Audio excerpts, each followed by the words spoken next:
Somebody asked, what is your experience of enlightenment?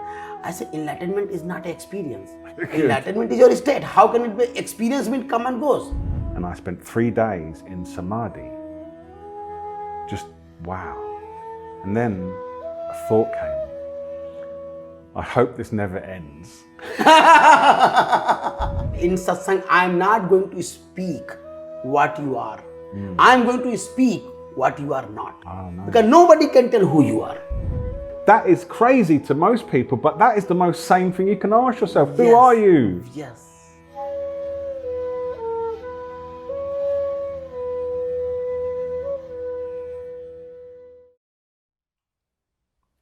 With the grace of all awakened ones,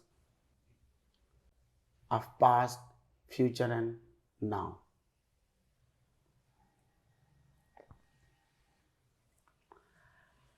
Welcome to Joe Yahoo Samvaad, and I want to start this Samvaad with this poetry what Osho used when Osho started to speak on Ashtavakra Maha Gita, that the only temple exists in the world when two lovers sit together and talk about same beloved. And we have Joe, and welcome, namaste. Namaste. And he will introduce himself. Thank you very much. It's my pleasure to be here. It's a real honor to be with people who recognize their true nature and like to bathe in it and discuss it with friends. Wow. So my name is Joe. I would say I'm a teacher of the direct path. And this is the awakening through the perception in each moment. And it's tied to a Dzogchen lineage, but I also am very much excited by Advaita Vedanta, which I call the inward path. And both of these together, they arrive at the same place. Wow. And I share that with whoever would like to listen. Wow. It's as simple as that. Yeah. So Joe, what is your experience up to now, your life? Can you tell So, something thank about you? I feel very connected with you. I feel like our paths have crossed somewhere along our own evolutionary journeys. Oh, wow. And for me, I always say that there's 3 types of people that are interested in this knowing their true nature. It's those that have suffered, those that have achieved everything and suffered, Wow. and there's a small group that have just a natural curiosity about their own wisdom. Wow. And I'm fortunate in that I had both. I had incredible suffering and I achieved a lot. I was a trader for Goldman Sachs for 10 years and it was a living hell. So I'm hating every moment. Meanwhile, everyone's saying, look how lucky you are. Wow. And in the end, what happened, and this is why I love it that you have Osho here. I used to work at my trading desk and I was struggling with relationships. So I searched for a book and I found a book called Love, Freedom and Aloneness. And this is 2001, something like that, right? And I started reading it. I'm like, this is amazing. Who is this Osho author? And I go to the internet and he's got 800 books. I'm like, how can anybody write 800 books? Because I didn't know what a discourse was. And then I started reading more Osho while I'm on the trading desk. Wow. So I had this button that you have all of the markets. So when I'm reading Osho or stuff like that, if my boss comes by, I press the button and the markets appear. And in the end, I left. I had to leave that environment and I went to Pune. That was my calling, was to go to where Osho had been and his teachings. And I just dived in and I loved it. Multi-university. And I can tell more about my story later, but I think that you have a connection with Osho Multiversity as well. Yes, I was there from, same time, like 2001. That's what I think. I probably walked past you. 2001 to 2017, 18, I was in Osho Resort. Not all time, but 4 months a year I go and just doing work and his mystic rose, all work, whatever he said to do. Exactly the same. Yeah. Exactly the same. Wow. I feel that's what I feel. There's this really interesting connection that we were both there Yes. at the same time. Yeah. And I did Mystic Rose and Who Is In, Oh, wow. and the Fresh Beginnings, the 25-day retreat. But that brings me on to a little anecdote here where I did the 25 days of intense Osho practice, which we know is a lot. It's all about expression, cathartic, meditation. We lived on site, but in our own campus together. And it ended with a 3-day Vipassana. So you're supposed to have shaken out and processed all of your disturbance, and now you can sit. And I went to the Vipassana in the Osho Rose area, and I couldn't sit still. I'd never meditated or closed my eyes, and I started doing this. And it was like there was so much trauma still that when I closed my eyes, I couldn't do it. And they came over and they politely suggested I don't do this part. And I left and I was like, wow, how am I going to awaken if I can't meditate? Like if I can't even do the practice, which is a preliminary practice, how am I going to know my true nature? And it primed me to pursue the direct path, which bypasses your inabilities, your faults, your issue. You just go straight to perception. And that's what I started to do. Beautiful. Because these knots and healing is, according to me, is never ending. Even you are clean, then cleaning this, oh wow, I clean, it is a problem. And if you drop, oh, I drop this cleaning of having cleaning, this ego I drop. So one ego. So it's like this direct path is amazing. Yeah. So how I love you to talk to you. I came to your home and you are kirtan and you are helping us. I said, wow, it's so beautiful energy that somebody is helping so beautiful way. That's I like. Then I sit at your hall and the television is going on and I saw there is just quotes are going on of awakening. I said, this idiot box can be used also. I was thinking television is only idiot box. Idiot box.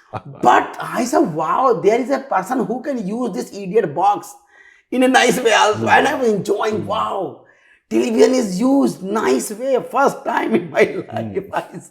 Amazing. That was one of my highlights of this whole meeting with Anatta Sangha, because I made that video like 2016 and I've put it in different places and nobody watches it. And for the first time I went down and you're the first person who's sitting there watching it. And I was like, thank you for bringing a friend who literally wants to watch this video. And yeah, it was just a beautiful, beautiful moment for me that your wisdom just was like, okay, I can see, like truth sees truth very profoundly. Wow. To other people, it might just seem like some words that might not apply, but that video is literally 5 minutes of a description of your true nature through all stages of life. Wow. And all what you are that you can't see.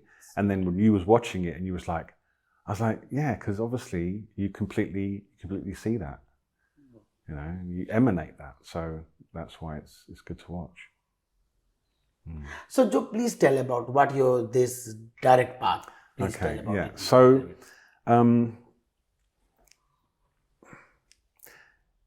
the inward path, which is what Advaita Vedanta is based around, is looking for the emptiness of self. There's no self. So there was a very famous video from the 70s. It's called The Power of 10. And it's a video of going 10 times further away from a person lying on a towel. Wow. So every shot is 10 times more. So towel, person, city, and it goes all the way out until empty space with round objects. The other direction, it goes into the person, and it goes into the body and into the thing, and you end up with empty space and round objects. Right? Wow. They both go to the same place. Wow. So Advaita Vedanta takes you inward towards no self. And what that, from my observation, what that tends to open up is this profound love. so that when the self dissolves, there's this profound love. The outward path, which is I didn't really come across that path readily. I came across a teacher who doesn't live anymore. He was 600 years ago, called Longchenpa, who wrote a book called The Precious Treasure of the Basic State.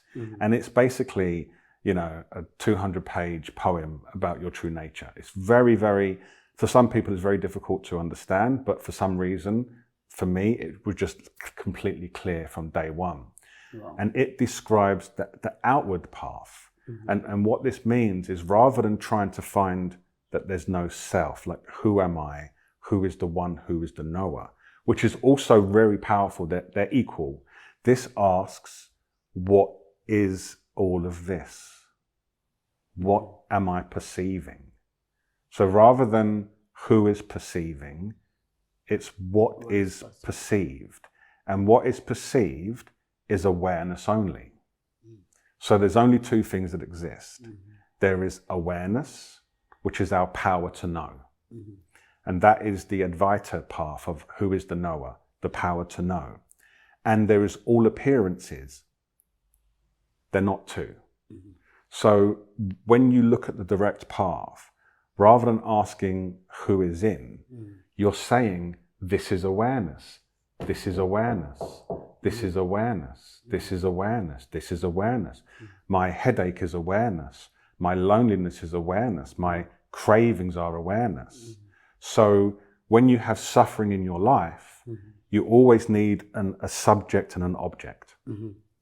Advaita Vedanta removes the subject. Yes. Dzogchen removes the object.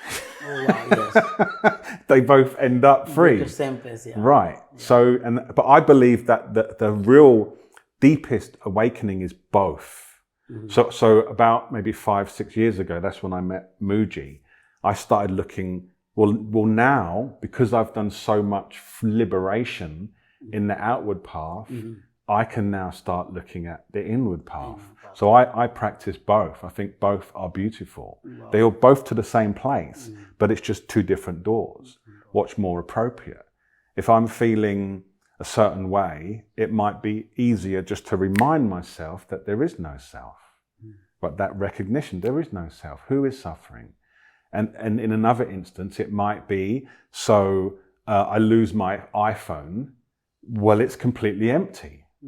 Like it's made of awareness. So and over time, they marinate together. So you're not even thinking about it. You're just free. Wow. So that's what I would describe as that the outward path is the direct perception. But they do have a different quality in terms of who is attracted to them and where they result. And I do find, and I notice with your own community, that the Advaita Vedanta path, the inward path, promotes a love. Yes. I'm so in love. This love, which is so liberating. And the outward path promotes empowerment. Empowerment, strength. Empowerment, okay. I'm indestructible. Nothing can disturb me. Yeah. So it's a very stable path. Wow. But I like both together because I think the love is beautiful, to be so in love with life. So yeah. Wow, it's so watching the same thing very different way.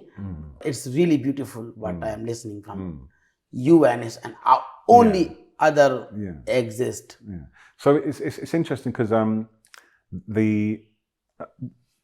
there is only one way to be, which is your already awakened nature. Wow.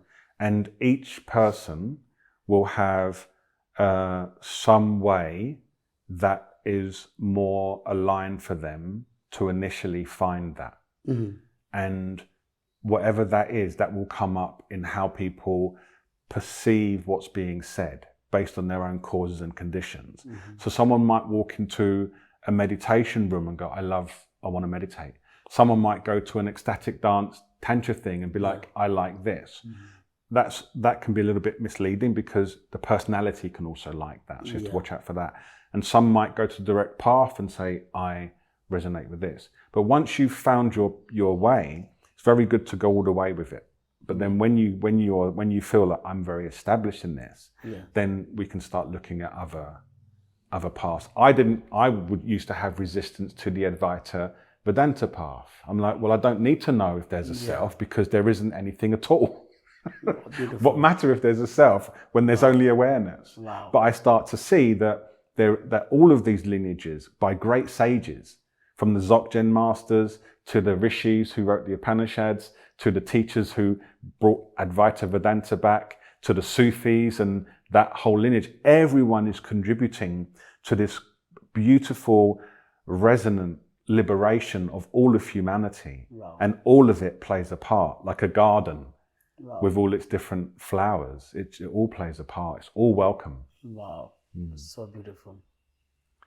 It's so beautiful. Earlier I was reading Sufi. It's what time when I was in Osho Resort and I think, oh, it's so much in love. Their Sufism is just love. And then when I started to read their script, and then I was amazed. Oh, Sufism is arriving at same place where Upanishad is arriving. It's not just love to God. It's going to be at the end fana, where you are done, you are finished. Everywhere it is arriving to nirvana. Before I was this Hindu ego, that Sufism is very small, Advaita and this like this Indian and Hindu ego. And it was so hard for me to accept that, oh, Sufism is the same height. I'm thinking Sufism is a one step to arriving here.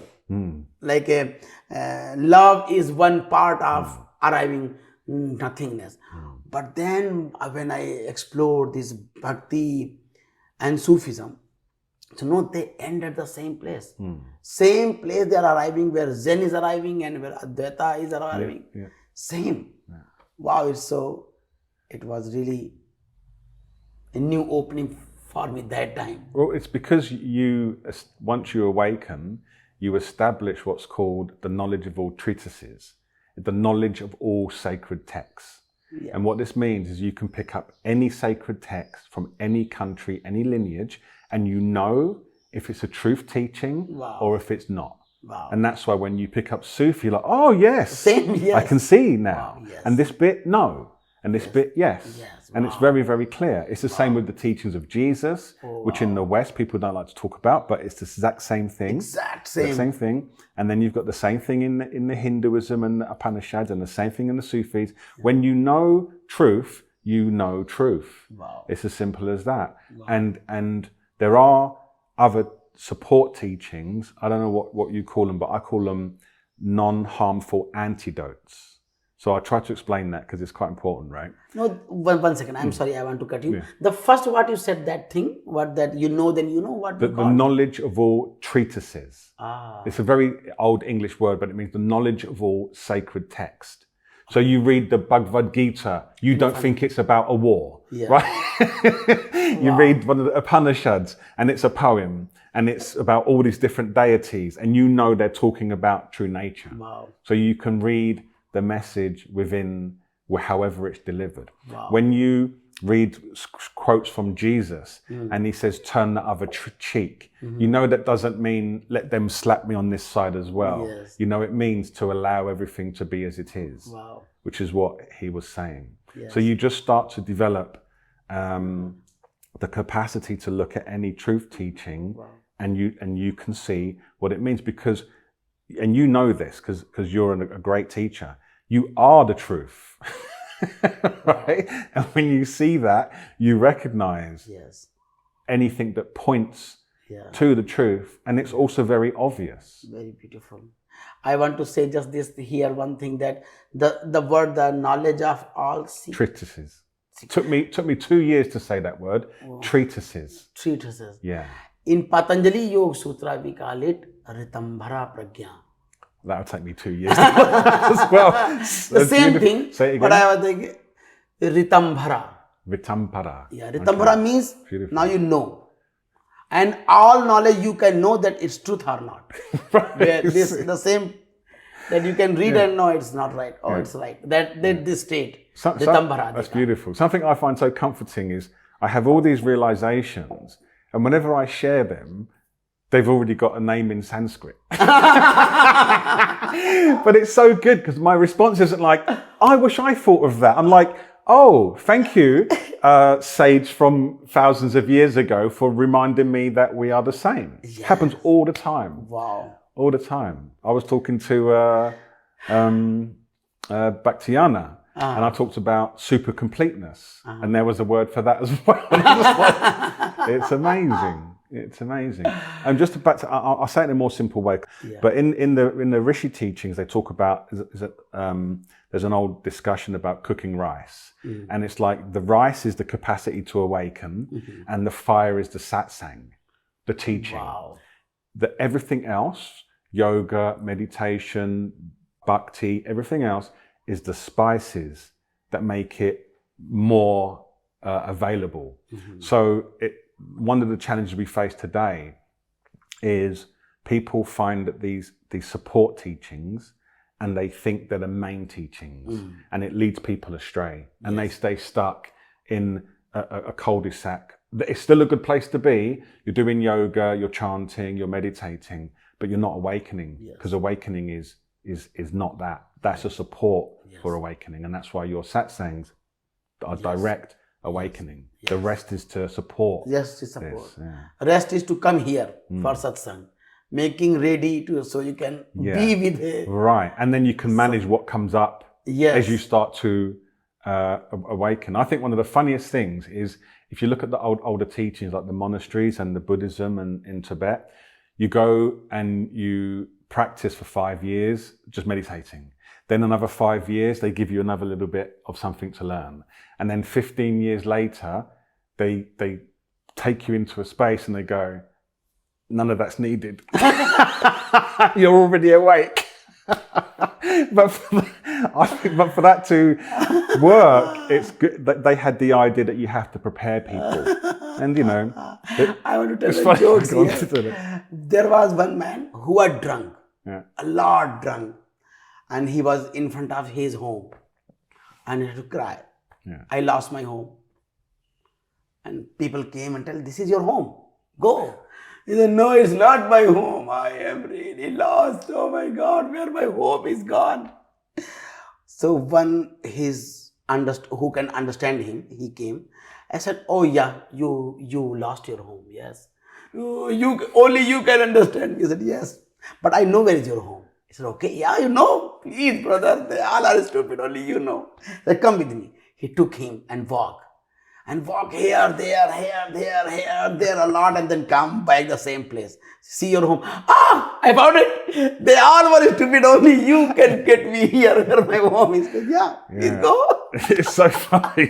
That's really good. Yeah, that's really great. Your only home is this direct perception. Yes. So a couple of things. Firstly, this absolute, this awakened self, this true nature, it has many. I think this was from Muji. He called it the invisible flower. Wow. And I wrote a song about that, and it's like you can only know it by its perfume. So the perfume of the absolute is love, it's clarity, it's wakefulness, it's helpfulness, it's beneficial intent. So all of these are the eminent nature of our being. Wow. And any one of those is a gateway. So the Sufis choose love, the Dzogchen choose clarity, Advaita chooses emptiness. So all of these are gateway, but then once you've found your own personal doorway, you can enjoy all of these qualities. There's the clarity, love, emanation. It's all available to all of us all the time, irrespective of circumstances. And I sometimes play a little game that I introduce people briefly to that nature. And it goes like this, and I'll just do it, right? So, and I know you know this because you're a great teacher, but I'm going to play the game anyway because you're here, right? So, it's 3 questions, and you answer the first question, first answer, no trick question. Okay. Are you aware of my right hand? Yes. Are you aware of my left hand? Yes. Are you aware? Yes. Very nice game. Wow. Right. So Wow. when you answer that question, Wow. there you are. Wow. The only thing that's not a thing. Wow. And you rest as that. Wow. It's so So gets by. wow. Wow, beautiful. It's so nice. I remember Mahayana in our Sangha. She make a meditation. First you see small thing, then you see all, and then you see nothing. The same this and these games I love. I really appreciate this game.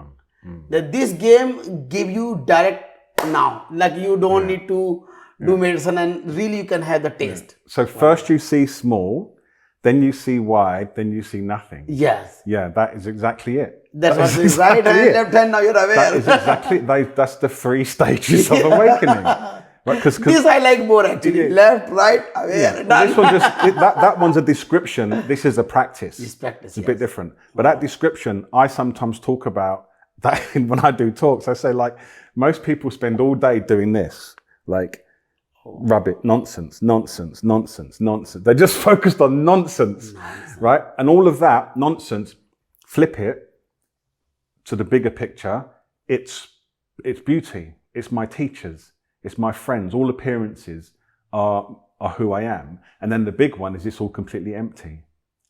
So you go from that myopic view, I hope this happens to me, I hope that doesn't happen to me, to this broader view of everything is okay as it is, to an even greater view, which is everything is completely empty. And all what remains is these precious qualities, indescribable qualities of the Absolute. So that's a very powerful three sentence description. So very beautiful. good. I like that. It's so beautiful. Wow. Amazing. Can I ask you a question? Can you remember your very first glimpse of your nature? One, I remember the first when I was in Osho Samadhi and I was laughing, and the 5th day, and only laughter exists. That was my first glimpse. Amazing. Then I went to my master, and I was doing so much meditation and all who is in and Maitreya done, and I went to my master, and that time I was running every day for this energy awakening Kundalini. And my master walked by motorcycle. He said, if by running anybody can be enlightened, then all horses should be enlightened.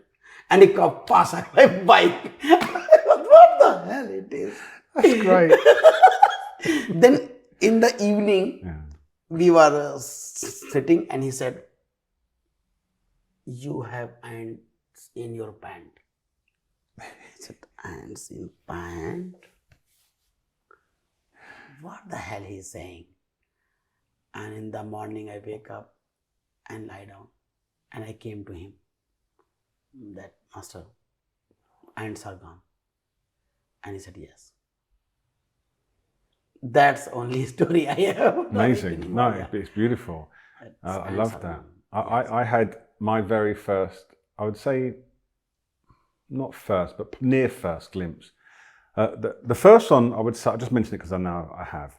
I was about 14, and I was in gangs, in kind of bad gangs in London, and there'd been some trouble, and I went home and I looked in the mirror, and I was like, what's looking never changes. Oh, wow. And because back then I was just like, oh, that's just nonsense, and I ignored it.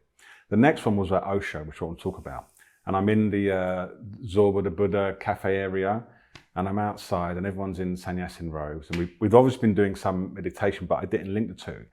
And I suddenly picked up a spoon, and I was like, what the hell is a spoon? It sounds a bit like the Matrix, actually, but what is a spoon? Then I'm like, what is a tree? I'm like, what is any of this? And that faded. But my big one that was really powerful was I met a teacher called Nuru. And I described the first teacher that helps you awaken as the root teacher. This is a tradition. You have other teachers, but you have a root teacher. And she was my root teacher because I went to her talk in Arambal. So I'm sure you remember, but when you finish Pune, everyone goes down to Arambal for, exactly. I love you. Joe, I love you. I love you too.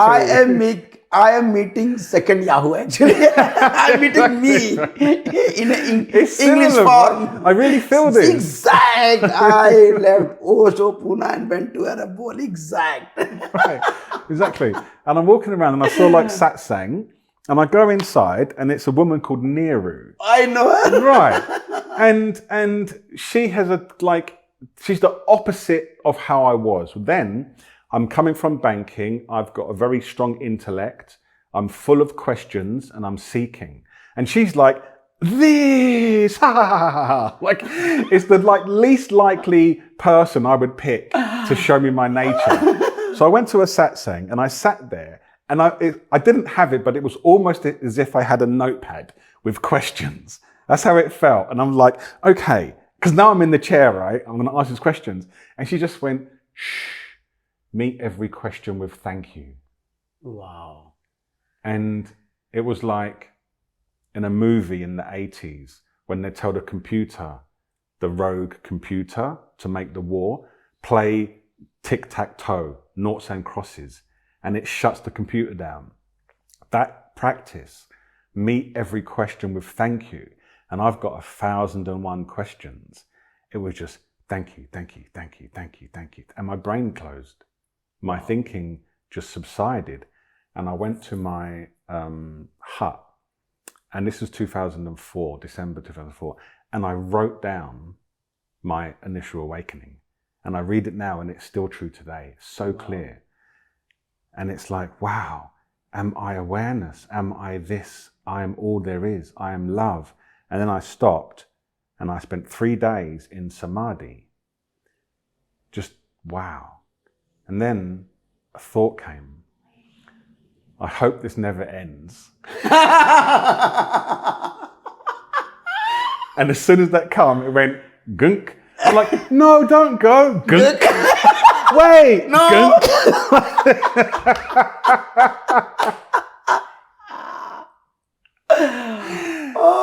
Yeah. I went all the way to the underside, the opposite. But the teaching was, one, there is awakening.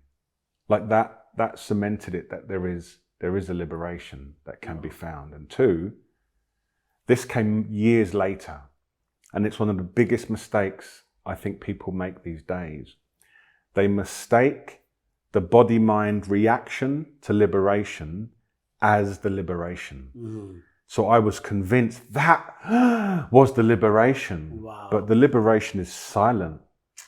It has no expression.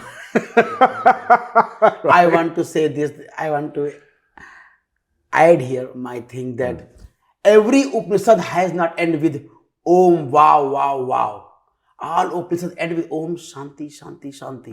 It's like this stillness, not here, wow. Somebody asked, what is your experience of enlightenment?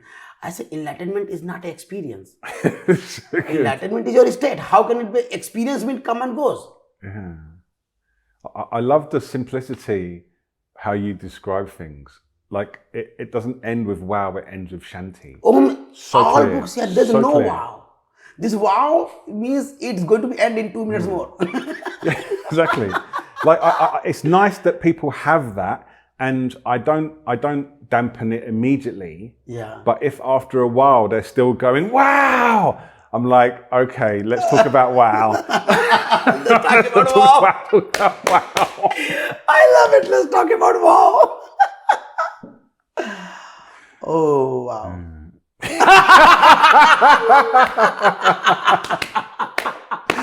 Exactly. We don't suppress it though. We allow it. Yeah. We just don't attach to it. Yeah. It's not necessary. Yeah. It's not necessary. So beautiful.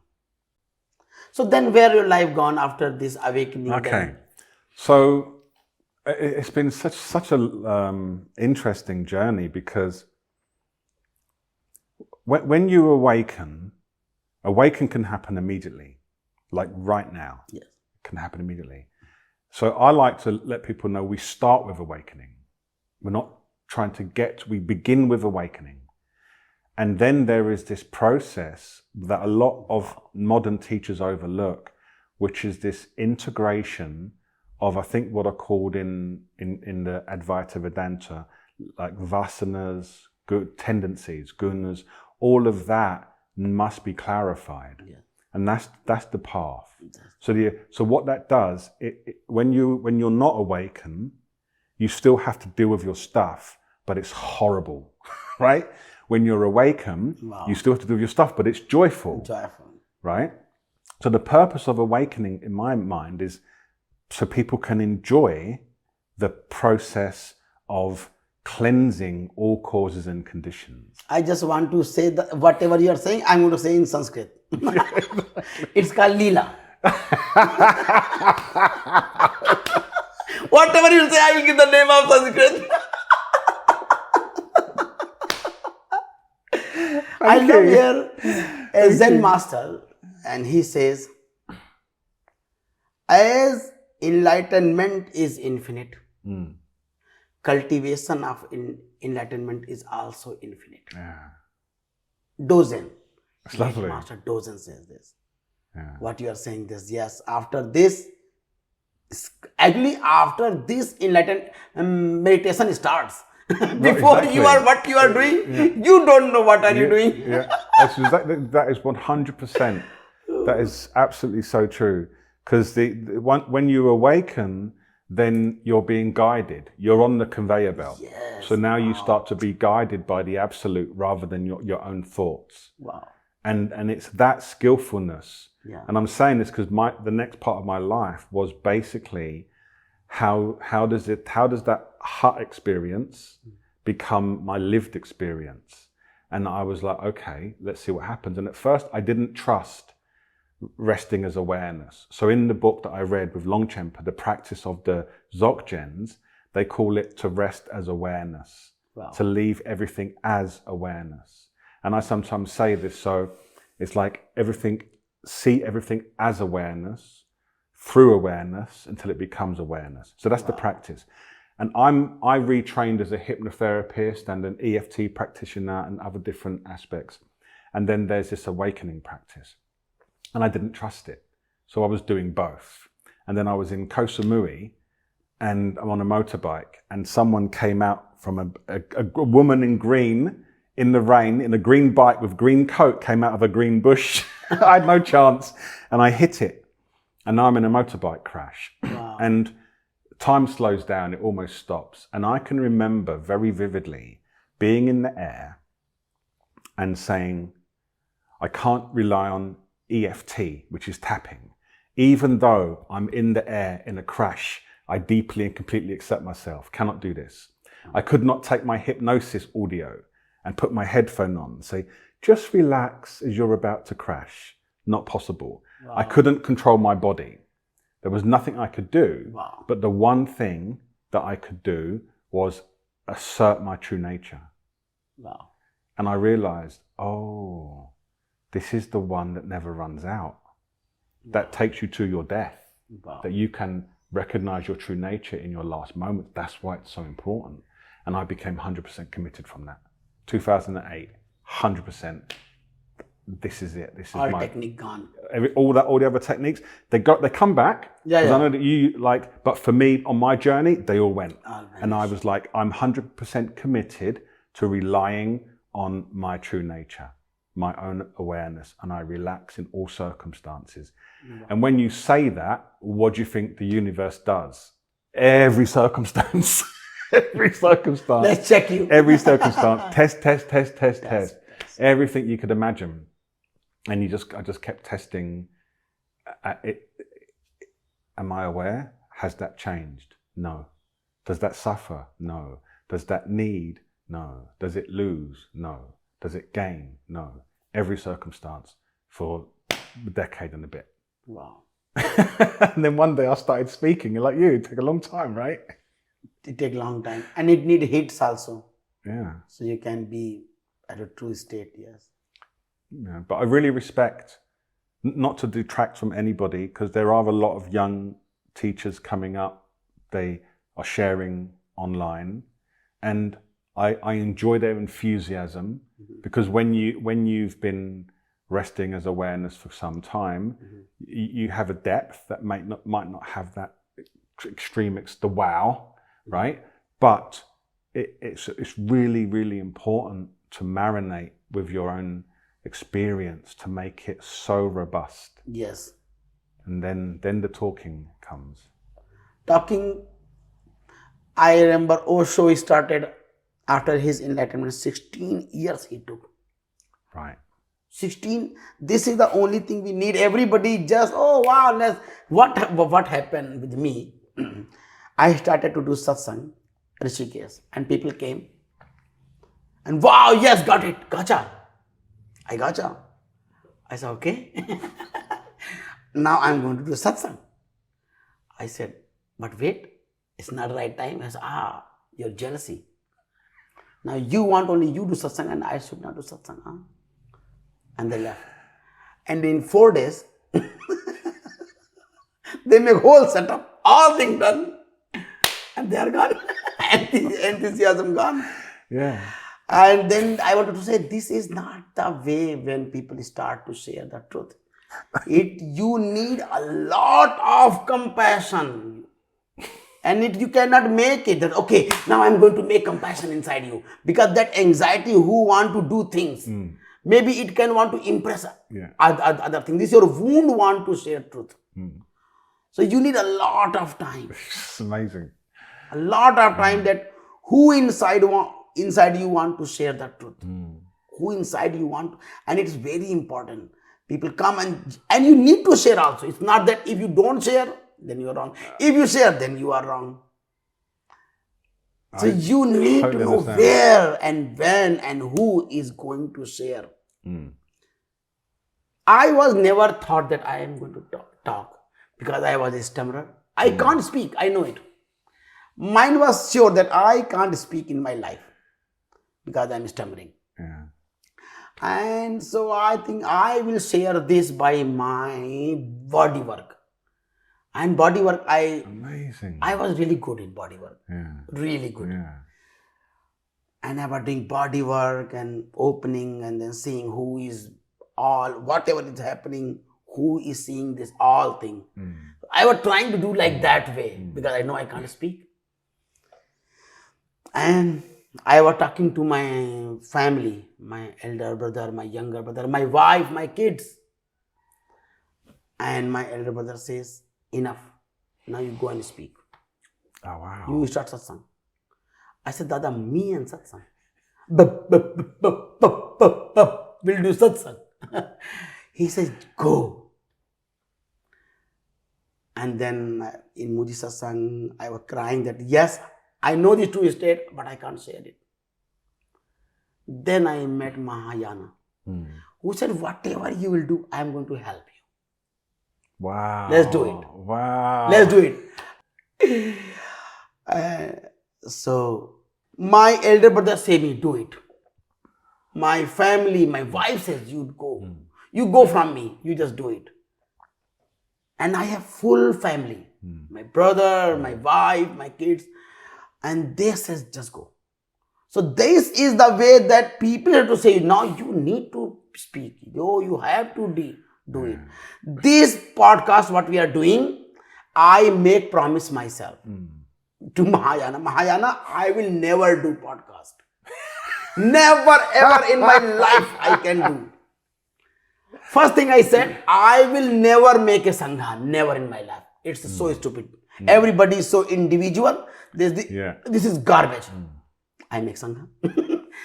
Music, Kirtan is avoidance, the true nature. You can be lost in music. I'm making Anata Kirtan.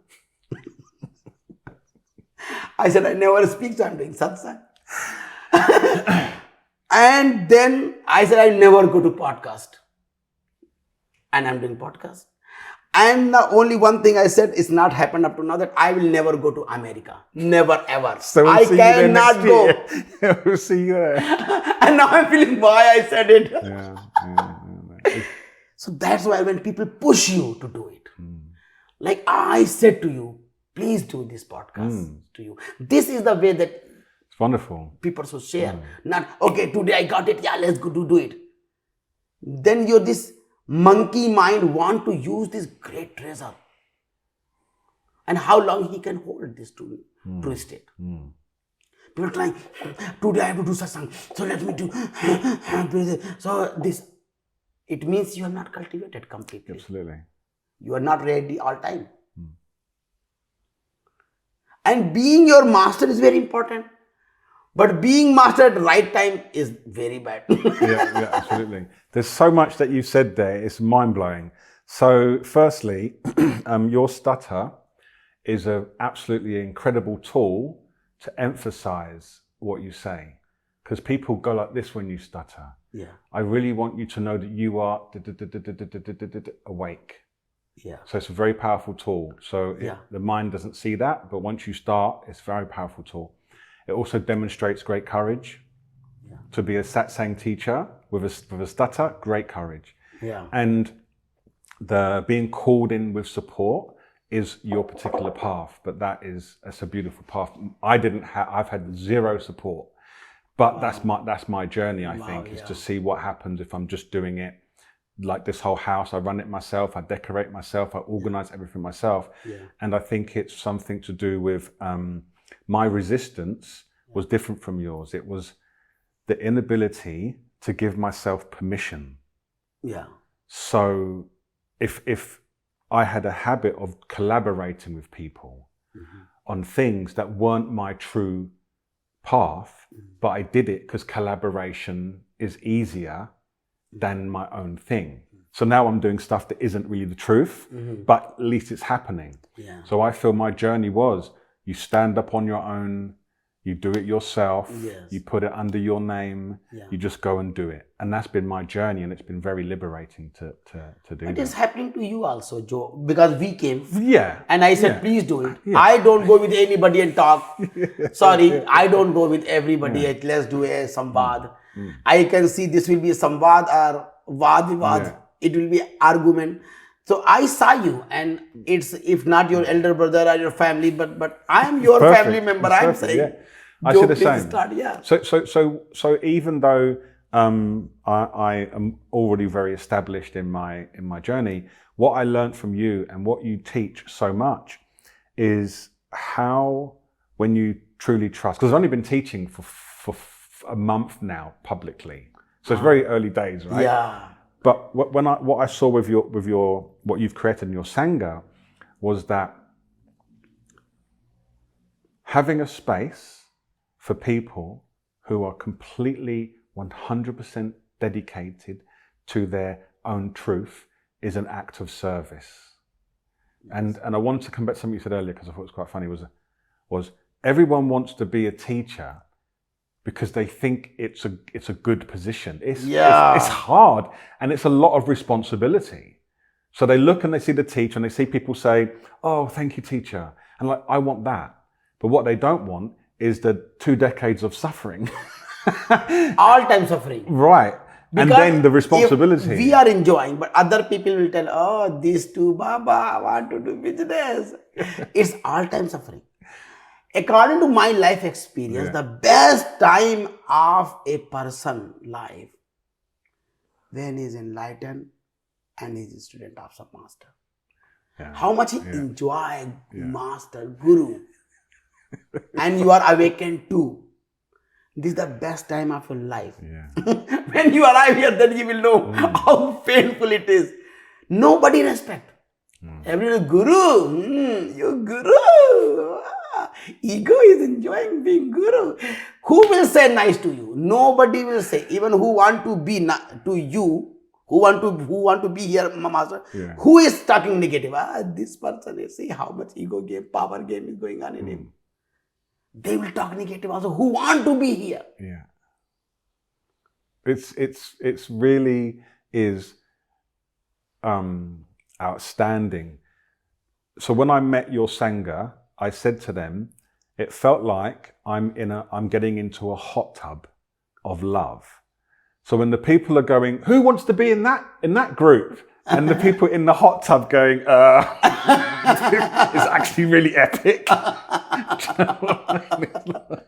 And I think that's really funny. Yes. And it is. This is what I feel like, all of the great traditions, even the more stern ones like, Buddhism or Tibetan Buddhism, they all have reverence for the teacher.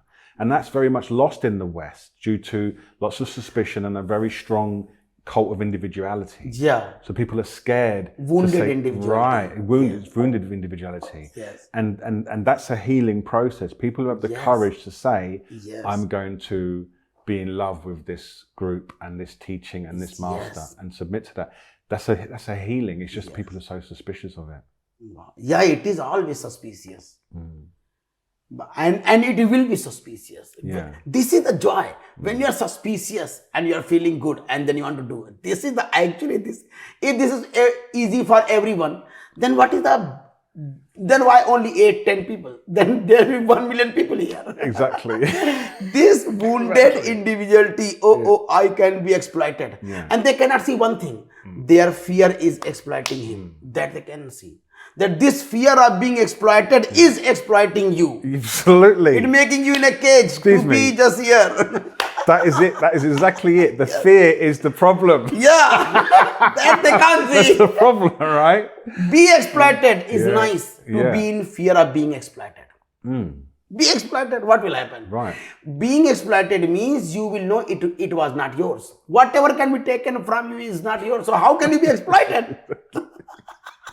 Exactly. And also the teacher matters. And when a teacher takes a while, it's because they want to be able to handle what happens when a satsang appears. Because if you don't have that stability, then your own path can become a path of healing in the wrong circumstance. So you want to have that clarity of identity, of non-identity, non-attachment, non-grasping, non-needing to be able to support a sangha. And that takes a while to develop. And I think that is the most precious quality. I love everyone. I love all beings. I love teachings, and I don't feel like I need anything. I just what would I need? And that freedom is what allowed me to start teaching. Yes. That freedom. Wow.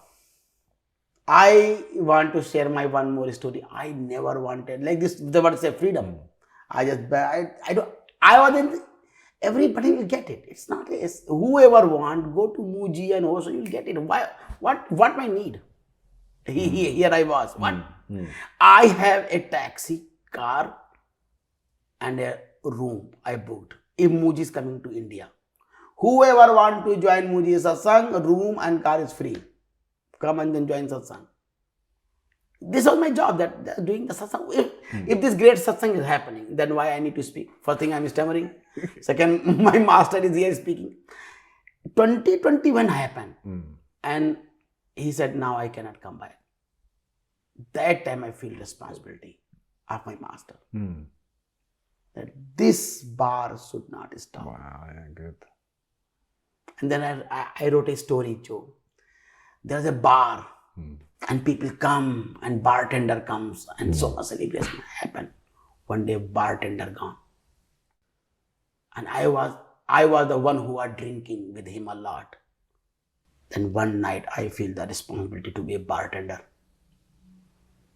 And I started Anatta Satsang. That responsibility, what master did with you, without him, it was not possible where you arrive. It was impossible. So let's talk about satsang. Yeah. When you are in the satsang chair and say there's a new person that comes in, is there a way that you perceive them, or is there a way that something that you want them to see, or do you wait for them to ask you to see where they're at? And how is that different from people who are already in your sangha? So when we do satsang, we have a special place. So people come and we talk. So what I say, share your state. Okay. This is my style. I like that. Yeah, I like that. Yeah. So people speak about his state, not a talk, question, query, don't talk it. Like, I have a question. It means you have urge of knowing things. Right. I will go at here. I say, okay, my state is I have a question to ask you. I said, then wait.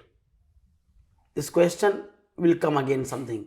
One who has question means you are saying my state is having urge to know knowledge.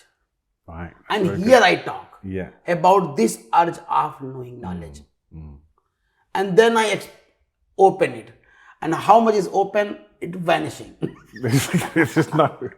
So actually what happened to my life, I born at 21st June.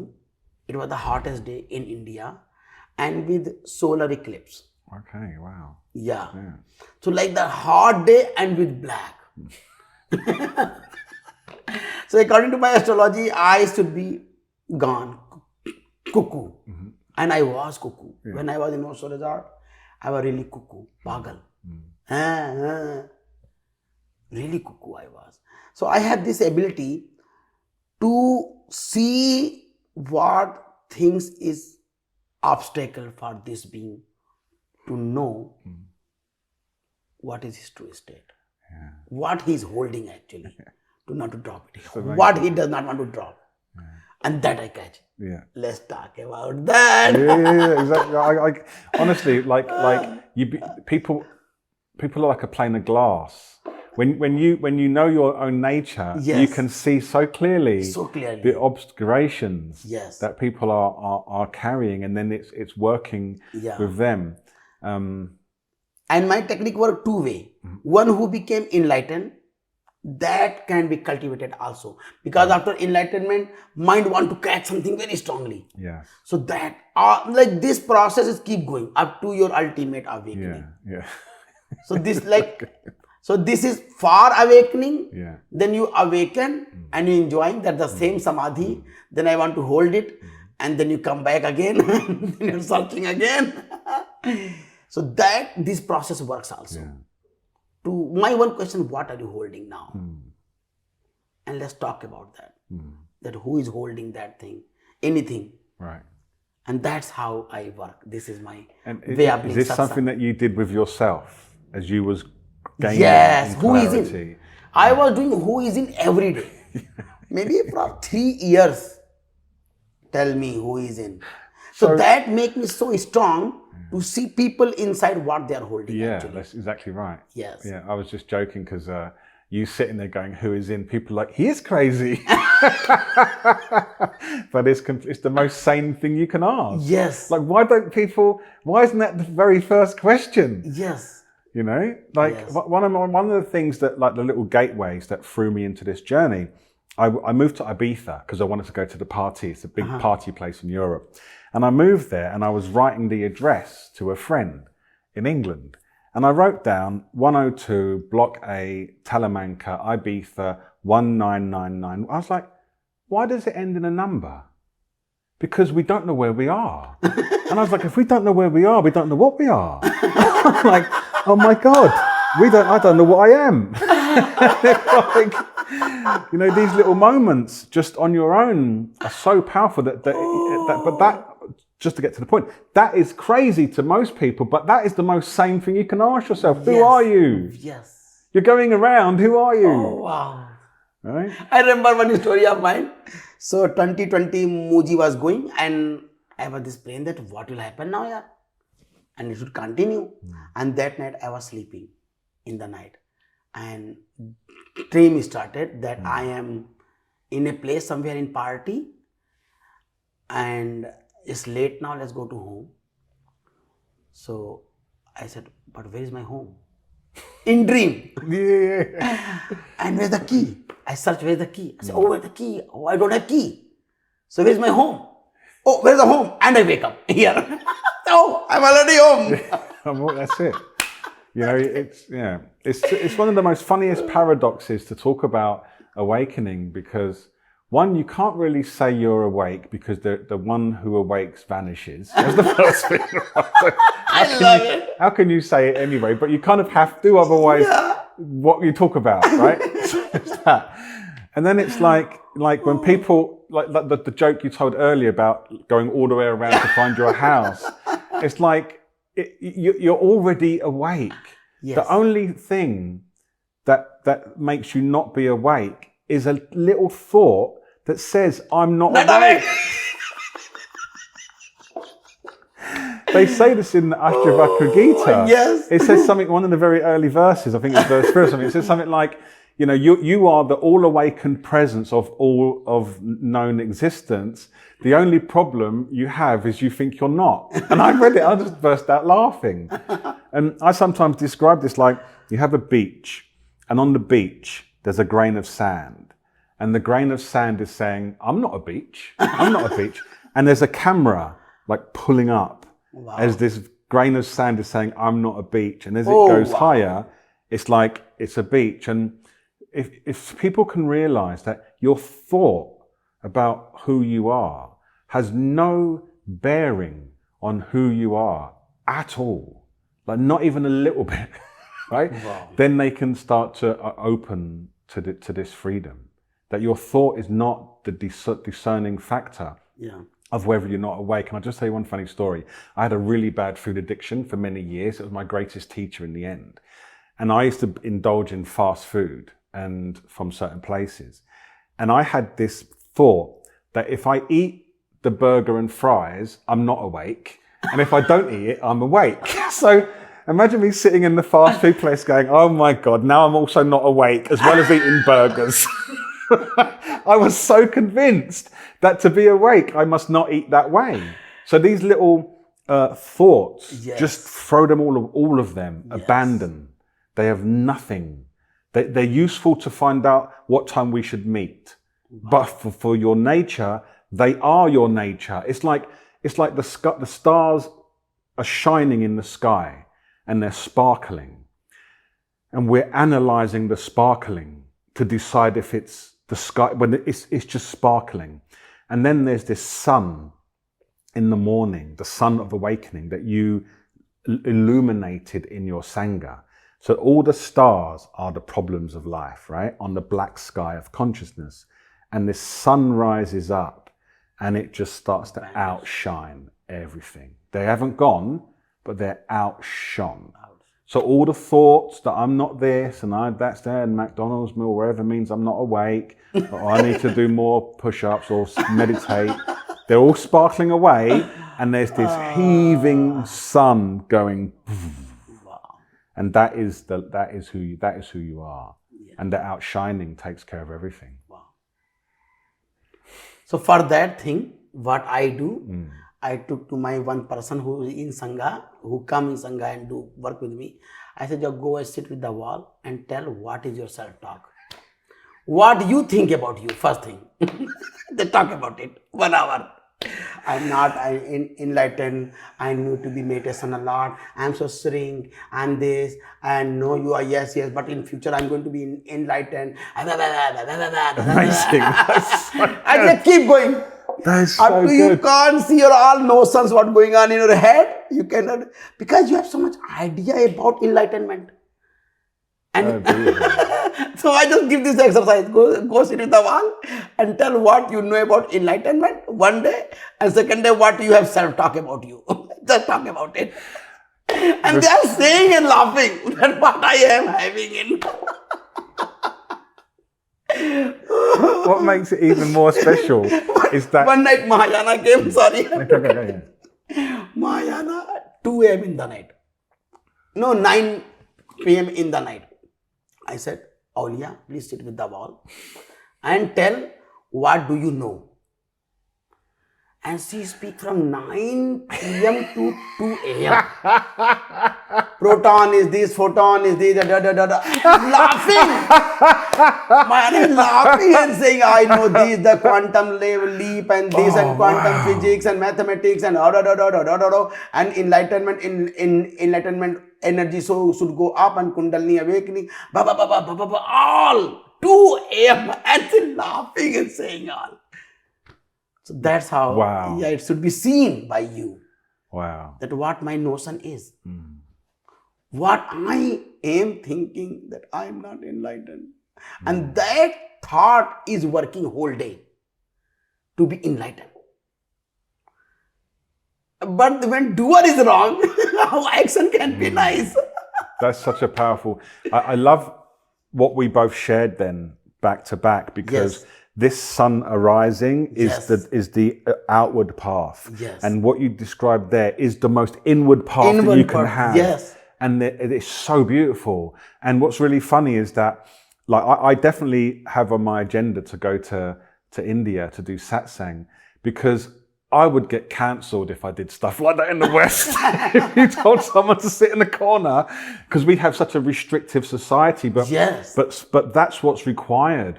It's like you need to have a permission field where people are willing to trust you to say, look, this is going to really be beneficial. Because how powerful is that, to just sit there and listen to all of your own gibberish for hours and hours until you realize, wow, none of it makes any sense.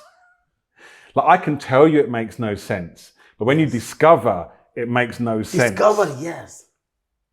In fact, if you tell someone it makes no sense, they go, no, it actually does make sense. They can get more attached to it. Yes. But then when they find out for themselves, they're just like, oh, I just give all of that away. So that's why I tell in satsang, I'm not going to speak what you are. I'm going to speak what you are not. Oh, nice. Because nobody can tell who you are. Yeah. But I can tell who you are not. Sure. Good. So whatever you are holding this, what I am, I'm going to shake it. Yeah. It's like skillful negation. Now you search. Yeah. Amazing. I love that. And it's fun too. It's very fun.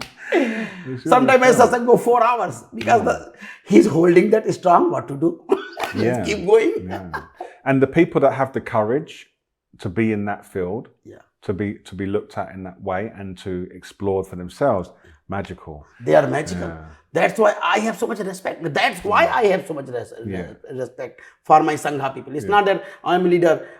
I can see that I cannot do it. If I am in that state, when I was in that state and somebody come and say, do it, I can't do it. That's amazing. Because one time I stuck with Muji and Mike. That time I felt it. It was amazing. But it's so hard. So I respect my everybody in Sangha that, sorry, I can't do it if I'm at your place. Like my Sangha, everybody same awakening what I have. Same state. But they are enjoying music and helping me. Why? I can't do it. That's masterful. It's really skillful, because that's another layer of courage as a teacher. Because what I noticed in myself, and as I said, I'm quite new with my teaching, is that I'm more inclined to meet them where they are so they feel less uncomfortable. But then you're not serving, right? Because I call it making concessions. Yeah. Like someone says something and you know that it's a state, and you're like, okay, that's fine. Yeah. But it isn't. It can be challenged. So there's a skill for that. But I love the way that you do it. Yeah. It's a real courage to say, actually, I can't be where you're at if you want to be where I'm at. It doesn't make it, I can't be in Hong Kong if you want to be in Chiang Mai. Chiang Mai, yeah. It's as simple as that. Yes. Right? I love that. That was really I fun. want to say this thing, that real master is not who give answer. Yeah. Real master is who know what questions should be asked now to this person. Yeah. Master is who know what question he should ask. Yeah. Not the what answer he should say. Absolutely. That is beautiful. Right inquiry, right question if you ask. Yeah. Because they are the answer is them. They will come up with it. They will produce that. And that's when it really arrives. No one told me I was awake. I realized it in a hut in Goa. Yeah. Yes. Right? Yes. Due to a practice I was given. Yeah, with the master. Yeah. And always, according to me, awakening always happen in front of master. I totally agree. Yeah, it can be hypnotic way, oh, I'm that, but when you meet one person who really catch you and really murder you, then you okay. Master means who murder, it does, who kill you. It does, because die before you die. Just kill you. Die before you die. Because that's what happened. Like in that moment when I realized it was, and there's many moments, but in that one, I just realized there's nothing, there's no thinking, all gibberish. All my thoughts were just gibberish, and there was nothing left. It's amazing. So when I meet people anywhere, but also in satsang, there's something that I believe, and this might be more of a belief system, which I tried to keep away from because I like people to be able to test what I say in their own experience. So I'm careful about saying things that aren't that, because then you can end up in a belief system. Yes. But what I feel is like the absolute is this unnameable, undescribable intelligence of the whole universe. It is what it is. And it's disseminated into micro consciousnesses of its own creation. Wow. And in order to do that, it's had to forget its own nature.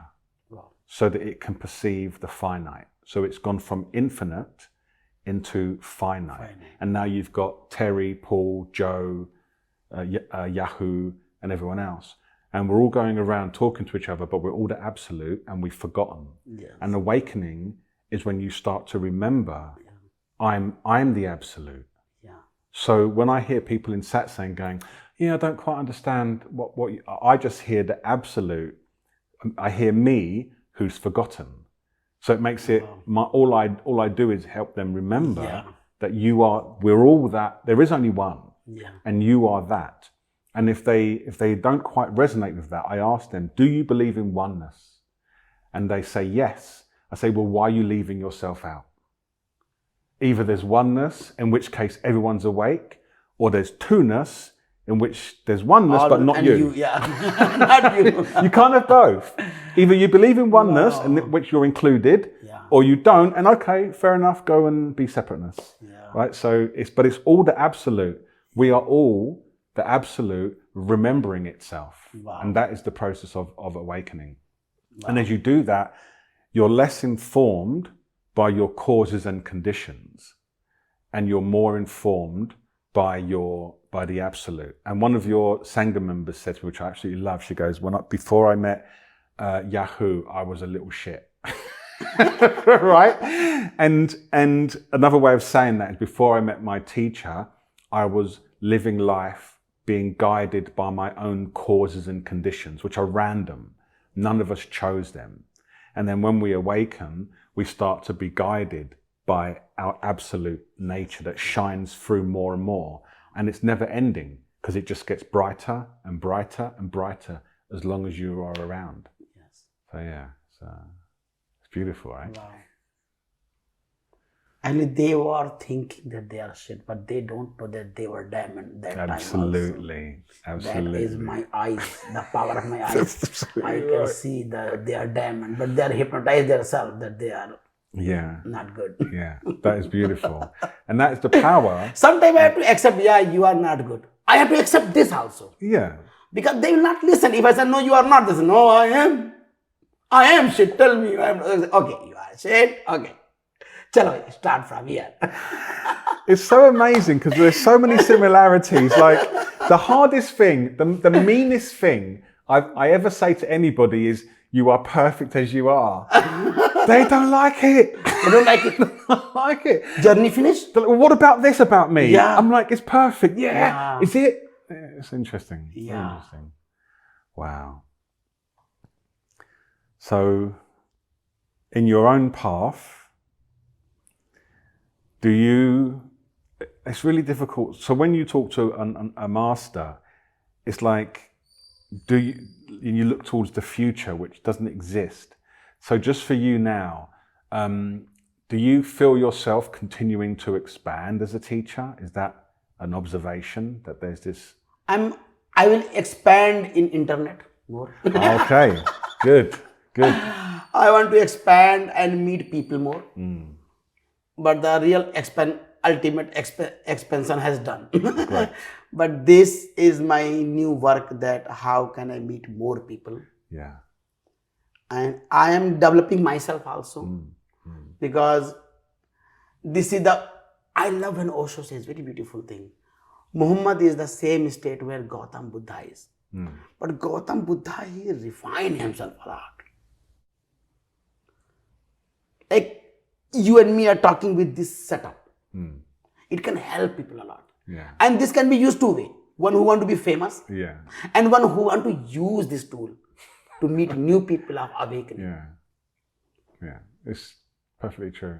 And one day I was in Muji Satsang, and one person came and said, Muji, is it possible that two people like you can sit and talk?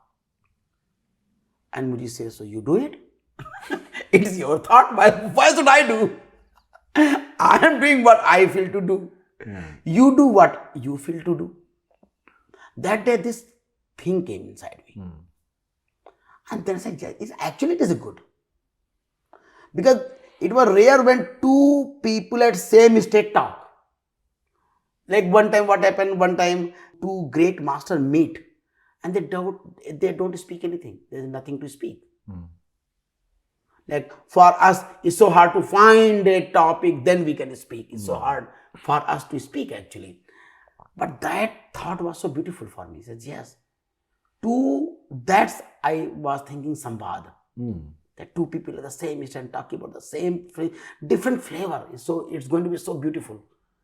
And today it's interesting what you're saying, because there is this kind of perception that which is the Tao is not what's spoken, or that two teachers would just sit in silence. But it's just nonsense. It's just nonsense. People taking on a position. It's like you can be a teacher, you can talk about non-duality, you can have jokes with people, you can have friends. I feel that what we're doing here, and what I love about this, is normalizing being awake. Yes. Imagine if the punishment of being awake is you can no longer talk to people. Yes. Because they're awake. The whole point is to celebrate this and share this and play with it and open it so that it's so normal. In school. Schools are having satsangs. Offices are having satsangs. Yes. Like it's a normalized process. Normal thing, yes. Because it makes you a safe, capable and available human being who wants nothing more than the benefit of all. Yes. Right? So I'm so happy to talk about this. Joe, what I say, people who cannot be success in life, they came in spirituality so they can be success, and tell to that people, see, I am enlightened. Yes, you are rich, you are president, but I am enlightened. Exactly. This wound, that's why they cannot be simple. Yeah. Because that is going on and they want to sell it. They want to sell enlightenment. Absolutely. And this is, I am watching that. That's why they don't want to say that it is a simple thing. Because everybody has to sell it. So it's very important, it's very rare, it's very unique. But who is saying this? It's very rare. Who want to sell it? Yeah. If this thing is so simple, so how can I be higher? Like I'm saying, it's a very simple thing. Now how can I tell to my Sangha that I'm higher? I have to lose it. And then you don't want to lose. Guru, no Guru. And the best thing that there's a Guru is a bad thing. This is easy. And who is here, who is saying, oh yes, it's very hard to do. But the be Guru and then be friend, then see how powerful it is. See, what people misunderstand, it's very beautiful what you said there, because what people misunderstand is that if they see a guru with a Sangha, all they see is the Sangha helping the guru with stuff. But it's a mutual exchange of love. The master is taking on a particular role, which is a responsibility and a wisdom that's presented in some way through satsang, and other people just start to want to help. And their first way to help isn't to go and I'm going to also do satsang. Yes. It's like, I'm going to make you a cup of tea. Yes. Right? Yes. So it just forms naturally. And this is happening in Sangha, different thing also. Yeah. I'm helping them also. Yeah. To, okay, what you need, music, okay, I can compose, okay, I can do this mic system. Exactly. I'm not like a master, okay, let's do, like whatever you want to do, I'm helping you. Wow, yeah. Whatever I want to do, please help me. Can you make this camera and for me to do this podcast, please? It's amazing. But I will help you also. Yeah. There's so much love. That's what it is, right? There is It's nothing so like much that. love. You, by being master, you became higher anyway. Yes, you take a different responsibility. Like my Sangha is taking different, sorry, I'm saying my, not like a my, but my Sangha, our Sangha, is share celebration and message of awakened ones. They take the responsibility of that. Yeah. And they are doing satsang also. They are trying, they are doing so slowly. And it should happen very slow. Just something come to mind. It just feels, it highlights the superficiality of the criticism when people say, oh, Sangha's not good. If someone was to hire 5 people to work for them and do things for them and go around and travel and stuff, no one would have a problem with that. Yeah. Right? And even if it was a low wage, $5 an hour, you'll come around with me, they'd be like, oh, that's your boss, is it? Fine. But when it's like from a master, they got a problem with it. Very problem. Right? It's crazy. Yeah. And what is the currency of love is infinite anyway. Yeah. So it's really... And they say, master will be exploited. You are exploited so many places. Can you be against? How many government, police has exploited you? You never said government should be stopped. Country and country are doing war and doing all that. Then you said that. Right. A cult, say, oh, it's a cult. People say, oh, it can be cult. Biggest cult is country. If you are a citizen of a country, you are a cult. Yeah. The biggest one. Biggest cult, your religion. You know that it's not good, but you have to follow. It's a cult out of fear. Family is a cult. The first cult is family. You have, these are yours, that are not yours. So actually, cult is a family. But they cannot see it because this is so easy with them. Exactly, it's amazing. But what I think I'm taking a lot from you is how you just don't care what people think, because you're focused on service. Yes, right? And that's the driving factor of this whole process for me, at least, is this desire. It's not even a desire; it's like a compulsion to share what's known, and that's it. Fear of misunderstanding is gone from me because I know I will be misunderstood. So I don't care about it. I love that. Whatever I will say, misunderstanding will happen. So I care about this thing which is already going to happen. Like fear of dying is going to happen. Then why fear of death? Amazing. Yeah. So I've just one more thing to say. I want to share a quote from my favorite teacher who is not alive, and I just think it sums everything up in so many beautiful ways.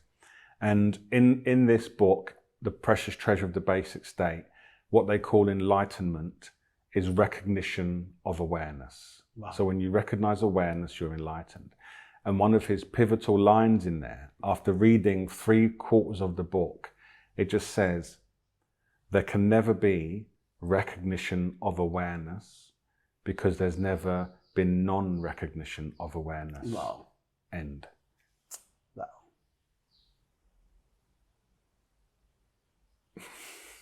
Longchenpa. So it's already done. It's all accomplished. Only this is the place where satsang should be end. Yeah. This Samvaad.